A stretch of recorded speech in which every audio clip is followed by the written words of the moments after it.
Hello, how are you? My name is Lori Hiller, and I am your school social worker.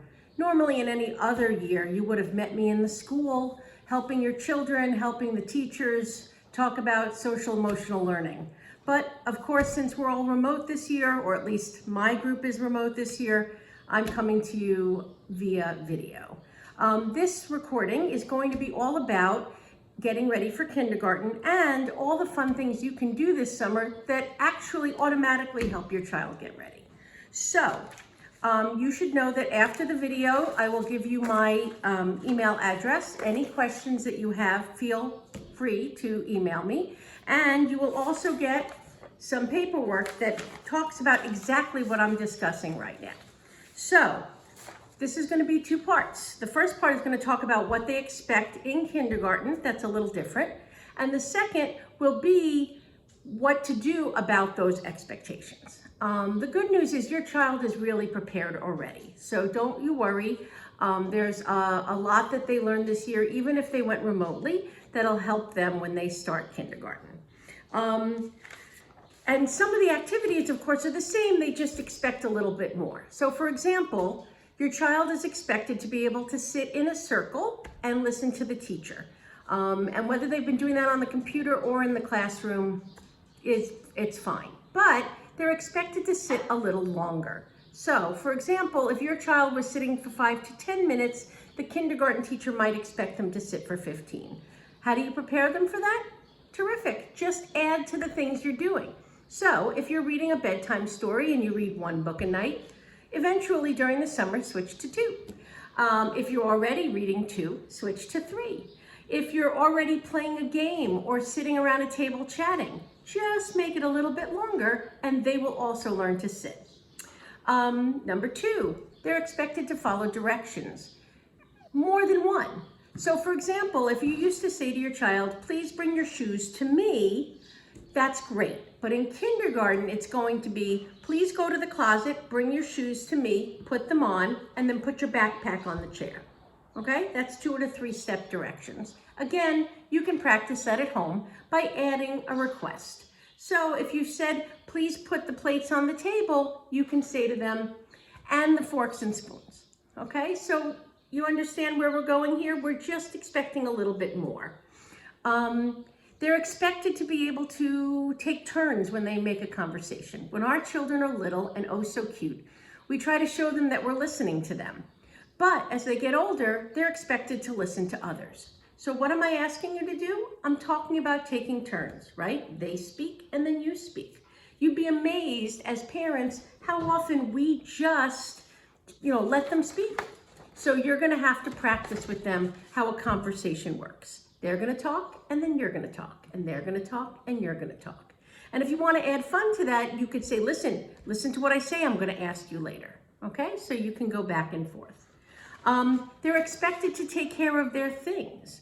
So at home, start asking them to straighten their toys, or to push their dishes in the sink, or to hang up their coat or their sweater on a hook. Because in kindergarten, they're going to be expected to hang things up, to put them away. And when they're told that something's over, to put their toys away. So you can do that too. They also are going to be asking you to follow directions. So what's great for that? Playing a game. Simple game. Candyland, Chutes and Ladders, red light, green light, 1, 2, 3, freeze tag, anything where there's a direction where you can give a direction and have them follow it. And then praise them for following it. They're expected to respect everybody's property. So if they've done something to you or their siblings' shirt or paper or toy, it's time to start saying, that's not the right thing to do. We take care of our stuff, but we take care of everybody else's stuff. They're going to need to start and stop things. So a lot of times when we're home, we wait for them to finish building their building or coloring their picture. But now's the time to start saying to them, we're gonna have 5 minutes left for coloring and then you'll have to finish it later. Your iPhone or Android phone timer is good for this. You can give them quick warnings. We're gonna be playing until the bell goes off. Again, because in kindergarten, they're expected to start and stop. They're expected to lose without crying and pouting. So, for example, if you play a game, don't let them win all the time. I know it's tempting because it makes them happy. But there are times where you can win, and you can talk about being a good winner, and you can talk about being a good loser. Be able to ask for help. One of the most important things, and we often forget this, is that our children, if they don't know what's going on or they're not sure, is to raise their hand and ask for help. The older they get, the more important they're going to need that skill, right? Because, you're in math class in middle school, you have to say to the teacher, I don't understand. So have them practice. And sometimes I just make it a 2-word sentence. Can you please tell mommy, help please? Help please. Lastly, they need to know how to enter a group, meaning a class, a group of friends, the playground. So it's time to start practicing. Hi, my name is Lori. Can I go on the swings with you? Or hi, can I play tag with you? Because again, they're going to be meeting a lot of new students. Those are the basics. I know I went through them really fast, but I'm going to be sending this to your teacher and they'll be able to share it. Now, here's the fun part. How can you do all these things? It doesn't seem like you'll ever be able to practice all that. But guess what? You already do. You already do. So here are the things for this summer. Read every day. Every day. And it doesn't matter what you read, and it doesn't matter what language you read in. Because reading, the idea of reading is what's important. Read whatever language you feel comfortable reading. You can also, out on your walks, read signs, read things in store windows, read things in the supermarket, anything you can do to read. And it helps them start recognizing words and sitting still for 5 to 10 minutes at a time. Drawing and cutting. Now, years ago when we were all kids, we had pencils and crayons and little scissors. Nowadays, kids are on tablets so much they keep using their finger. We want them to use other things that help them with their fine motor coordination. So please let them scribble, let them use crayons or markers or pencils, scissors, anything that allows them to practice getting strong on their hands. And it doesn't have to be any design or any project. They can help you write a list for the supermarket. It doesn't have to be readable, they can just pretend. They have to start learning to recognize their numbers. So you can count the number of steps from your front door to the apartment front door, or the number of steps from your house to the bodega on the corner, or to the playground, right? Numbers. They can look at street signs. They can look at store windows. So remember, they're just looking and recognizing that that's a number. Fine motor skills, with their little fingers, Legos, small objects, building, cars, anything where they have to use small little hands and pick things up and build with them. Making choices. You want them to be independent. So, for example, do you want to wear the blue shorts today or the green shorts today? Do you want to wear your sneakers or your sandals? Never give them more than 1 or 2 choices, of course, because then you'll wind up standing there forever. And if they don't want to make a choice, you can choose for them, but get them to start being independent in choosing these things. To go back to what I said before, make conversation, right? How was your day? Fine. You can say, did you have anything you really liked doing? I really liked when we had ice cream from the ice cream truck. Or I really liked when we watched this cartoon together. All you need to do is start any conversation. That's a practice. Helping them clean up. Knowing that 4 and 5-year-olds are ready for some small chores. Making their bed, putting away their toys, playing a board game, following rules, asking for help, going to the playground, having play dates.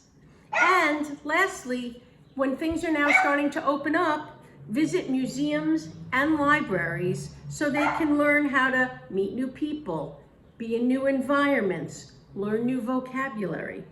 All these things help prepare them for kindergarten. So you're already doing most of them. You guys are already doing a great job.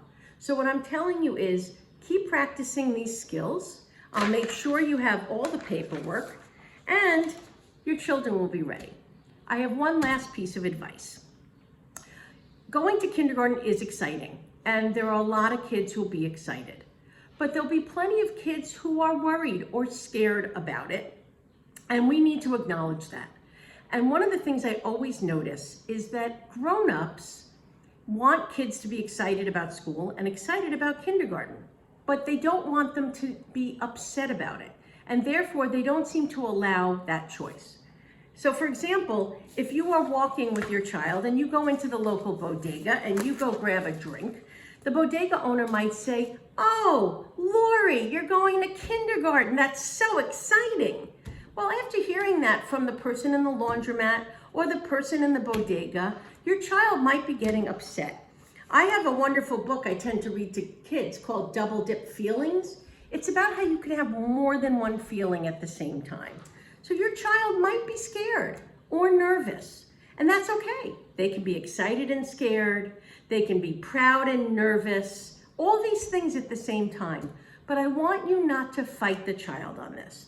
So a lot of grown-ups will say, "No, you're not scared," or "It's gonna be great." You know what?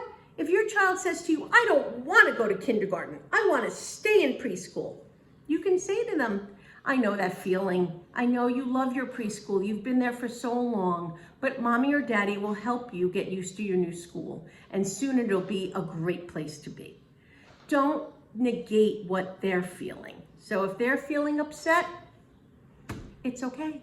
It really is. And if they really don't know what they want to do, and one day they're excited about kindergarten and the next day they're not, that's okay also. Lastly, in August, when you're preparing for school, start getting them used to waking up and getting ready. Meaning, in late August, start setting an alarm clock. Start practicing getting dressed for school. Start keeping their notebooks in a backpack near the door. And you can practice getting ready for school in the morning. I know that sometimes in the summer we sleep late or we start doing whatever, and that's great. That's what summer is for. But really, start practicing a little early. You and your child are going to need a little help getting ready to get back into the swing of things. Look, adults do. I do when I get to go back to work in September. Lastly, remember that social workers like myself who specialize in child development are here for you. And I will be around for you to email questions to. My email is lhiller, LHILLER, at schools.nyc.gov. Again, at the end of this, I will give you information, but it's lhiller at schools.nyc.gov. And my name is Lori. Feel free, call me, write me, email me, and we can talk about your child and their transition to kindergarten. So listen, enjoy the last month of school. Please enjoy your summer and your child. They are so much fun. And then you'll have a great transition in the fall. I know you will. Thanks for listening. Bye.